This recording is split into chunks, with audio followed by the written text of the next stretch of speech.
हैं, जाहिर सी बात है बीपी मंडल पर बात करने के लिए और उस मंडल कमीशन के ऐतिहासिक योगदान के बारे में कि एक सोसाइटी कहां से चलकर कहां तक पहुंची है और उसको देखने के लिए उस दौर के तमाम आंदोलनों को समझना होगा कि किस तरह से मंडल के दौर में आंदोलन चल रहा था। हम सब जानते हैं कि 1 जनवरी 1979 को मंडल कमीशन की जो रिपोर्ट पहली बार उन्होंने बनानी शुरू की और 1980 में ये रिपोर्ट आती है। आने के बाद उसको 10 साल तक ठंडे बस्ते में रख दिया जाता है। आप सबको पता है कि इस देश में किसकी सरकार थी और वो कौन सी सरकारें थी जो इसको लागू नहीं करना चाहती। 3743 जातियों का जो डेटा हमारे सामने था उसको पब्लिक डोमेन में लाने से वो कौन सी सरकारें थी जो डर रही थी।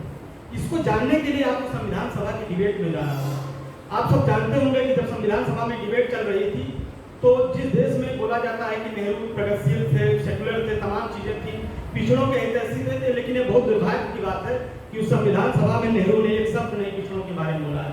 और जब 1946 में 13 दिसंबर 1946 को आकर जब के.एम. मुंशी ने बोला तो उसके बाद नेहरू ने उसको बोला कि इस देश में एक ऐसा तबका है जिसको रिजर्वेशन की जरूरत है।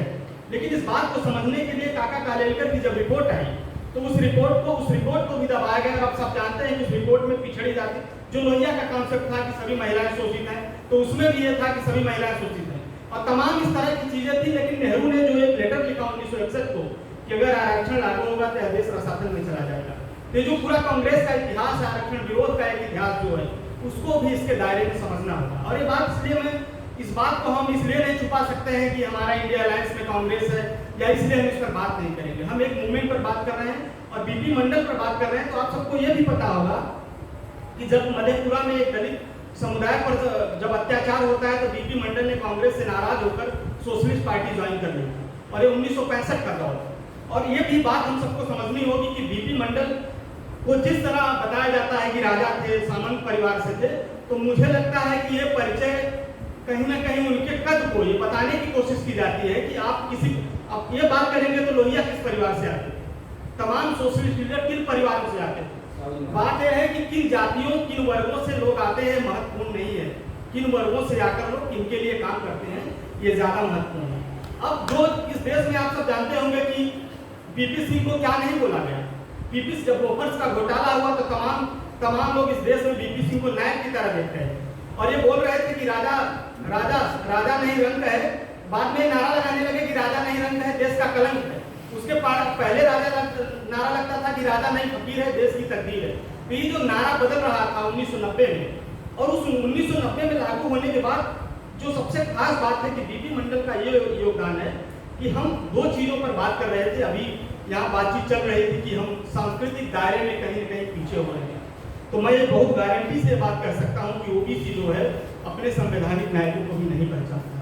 कितने लोग हैं जो अजीत ने बात की कि बीपी मंडल के बारे में कितने लोग जानते हैं। यहाँ पीएचडी करने वाले छात्र से आप बात करेंगे, वो रिजर्वेशन से आया लेकिन उसको नहीं पता है कि बीपी मंडल कौन थे और वो इस डर से नहीं उनके बारे में लिखता पढ़ता है या ओबीसी के बारे में नहीं लिखता पढ़ता है कि उसके तमाम दोस्त नाराज हो जाएंगे। तो ये जो सवाल हमारे सामने है कि बीपी मंडल को जानने का जो सवाल है वो इसलिए है कि हमने नायकों की पहचान नहीं की है। इस देश में नायकों की पहचान सिर्फ दलित समाज ने की है।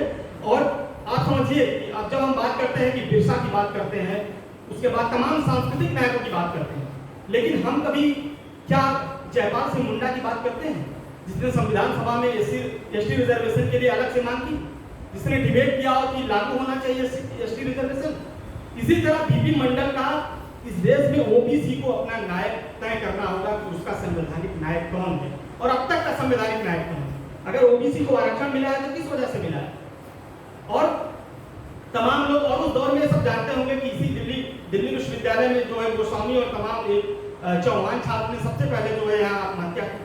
और बीपी सिंह ने बड़ा शानदार इस पे एक इंटरव्यू उनका है, जिना इसी का नाम है, आप सब देखे होंगे कि उनके पास लोग आते हैं तो बोलते हैं कि तमाम ओबीसी के बच्चे आते हैं और बोलते हैं कि सर क्या हम जो है इस देश के छात्र नहीं हैं, क्या इस देश के युवा हम नहीं हैं। दरअसल हमको युवा समझा नहीं जाता है।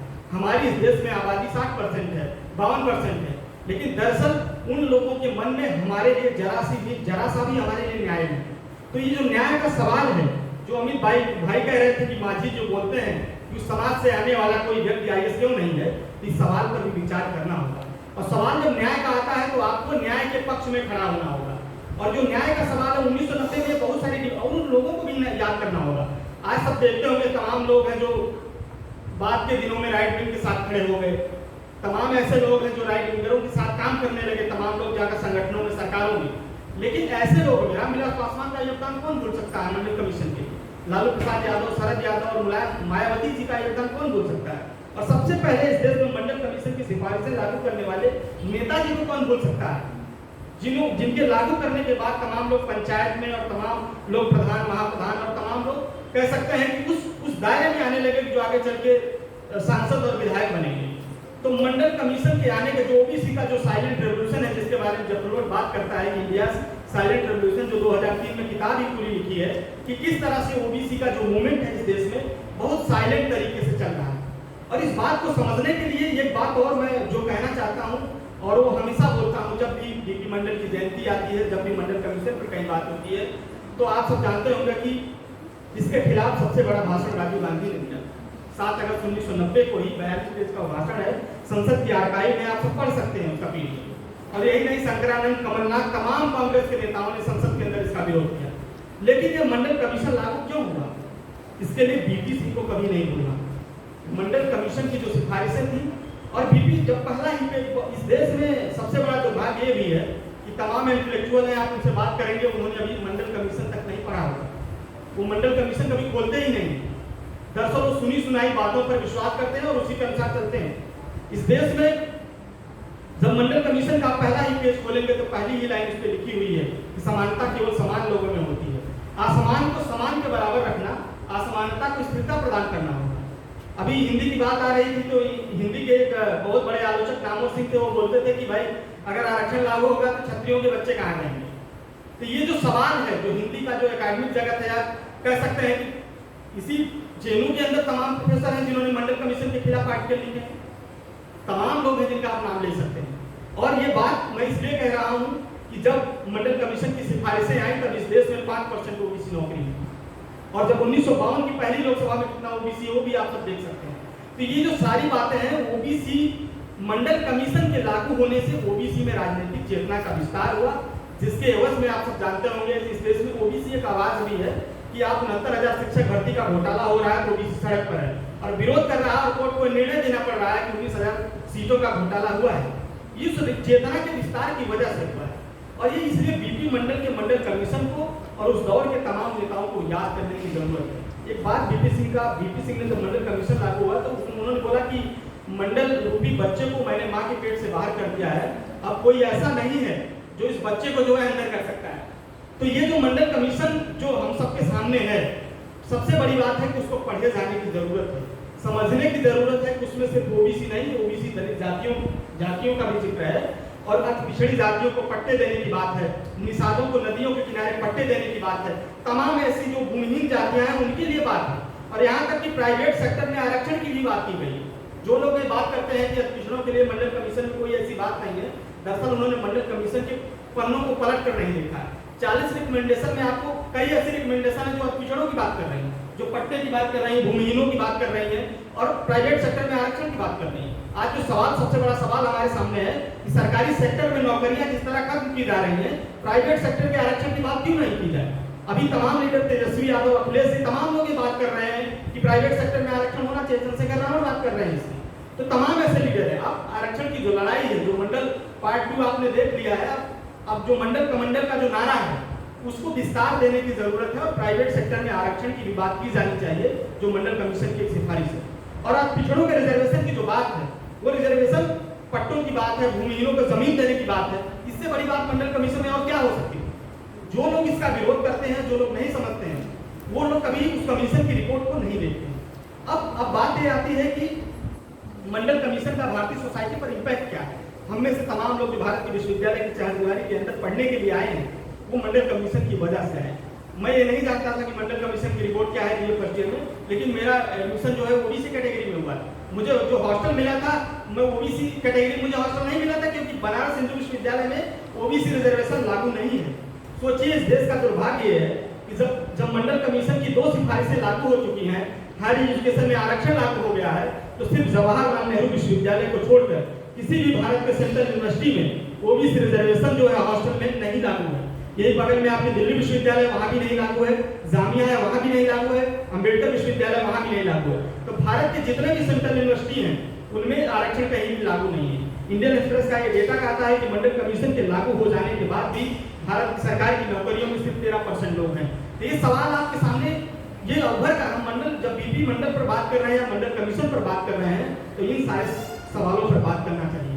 बीपी सिंह ने बात कही थी कि मंडल कमीशन वो मानिफेस्ट किताब है और वो वैज्ञानिक किताब है।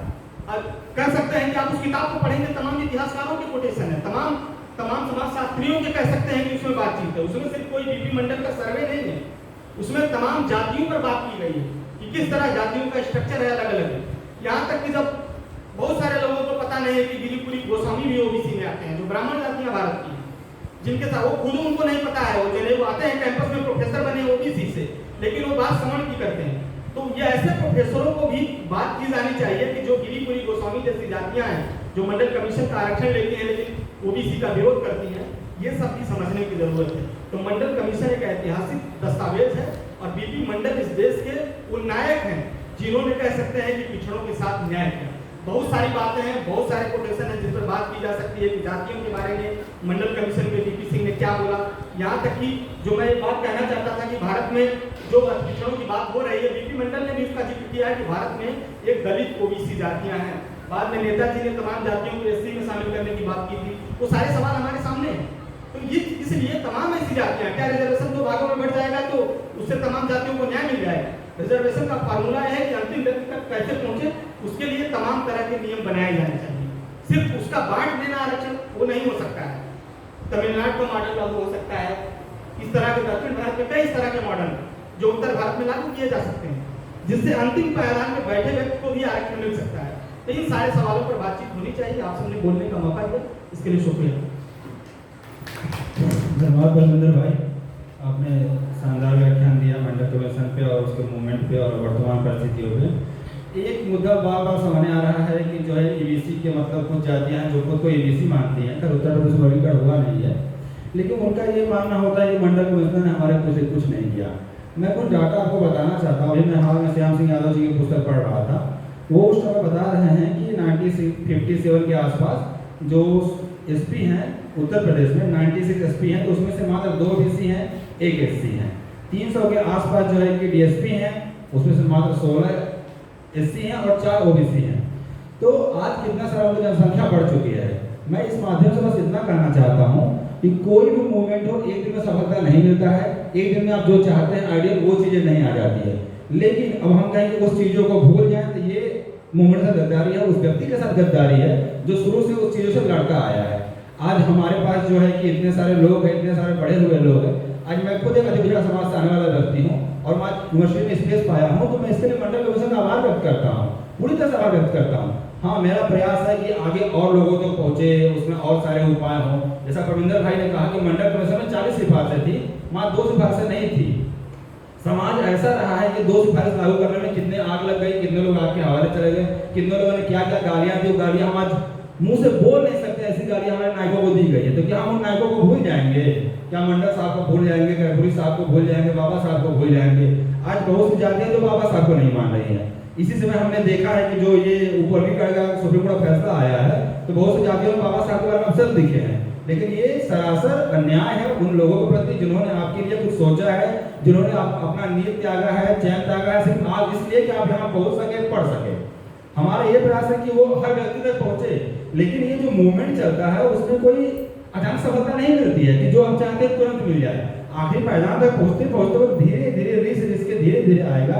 आप सोचे कि हवाई फायर हो, तुरंत रॉकेट की तरह लॉन्च हो, पहुंच जाए सीधा, ऐसा कुछ नहीं होने वाला। कि समाज जो है काफी जटिल है, वो इतना सरलीकरण नहीं, उसमें जाति में जाति, जाति में उपजाति, कितने सारे भाग बटे हुए हैं। मैं बहुत सारे लोगों से मिला हूँ, जैसे कि मैं एक बार हमारे डोम समाज के लोग हैं, मैं बनारस में गया था, तो डोम राजा वहाँ पे है, वो मतलब उनका अलग मिथोलॉजी है, मतलब वो लोग डोम राजा खुद को क्लेम करते हैं। उन्होंने मुझे साफ साफ कहा कि मैं वो नाले में साफ नहीं करता हूँ, मैं उन लोगों से ऊंचा हूँ, मैं मोक्ष देता हूँ।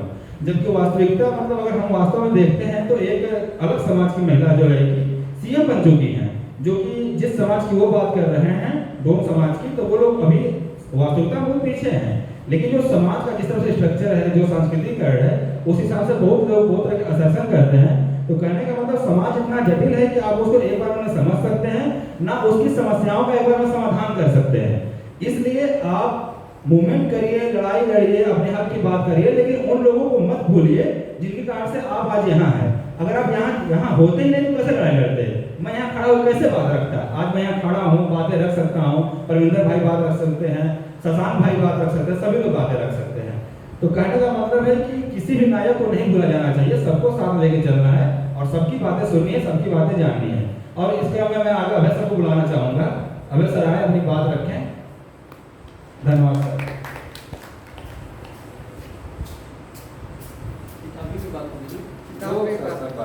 किताब पे भी बात रखी। किताब पे भी बात रखें।